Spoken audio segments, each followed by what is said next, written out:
ചരിത്രത്തിൽ ആദ്യമായി ഒരു മുസ്ലിം ഉംറ നിർവഹിക്കാൻ മക്കയിലേക്ക് പ്രവേശിക്കുകയാണ്. അദ്ദേഹം വളരെ ഉച്ചത്തിൽ തെൽബിയത്തിന്റെ മന്ത്രം ചൊല്ലി മക്കയിൽ പ്രവേശിച്ചു. ഏകദൈവ വിശ്വാസം വിളംബരം ചെയ്യുന്ന മന്ത്രധ്വനി കേട്ട മക്ക മുശ്രിക്കീങ്ങൾ അദ്ദേഹത്തെ ആക്രമിക്കാനെത്തി. നോക്കിയപ്പോൾ കാണുന്നത് യമാമയുടെ ഭരണാധികാരിയായ സുമാമയായിരുന്നു.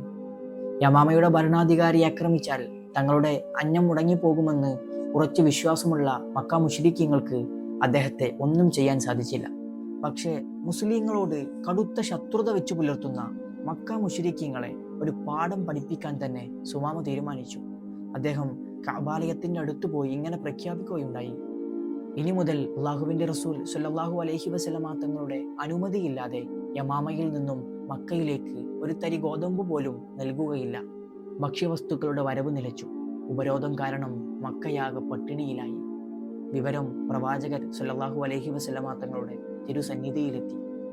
കരുണക്കടലായ റസൂൽ സല്ലല്ലാഹു അലൈഹി വസല്ലം സുമാമയെ വിളിപ്പിച്ച് ഉപരോധം പിൻവലിക്കാൻ ആവശ്യപ്പെട്ടു. യമാമയിൽ നിന്നും വീണ്ടും മക്കയിലേക്ക് ധാന്യങ്ങൾ എത്തിത്തുടങ്ങി.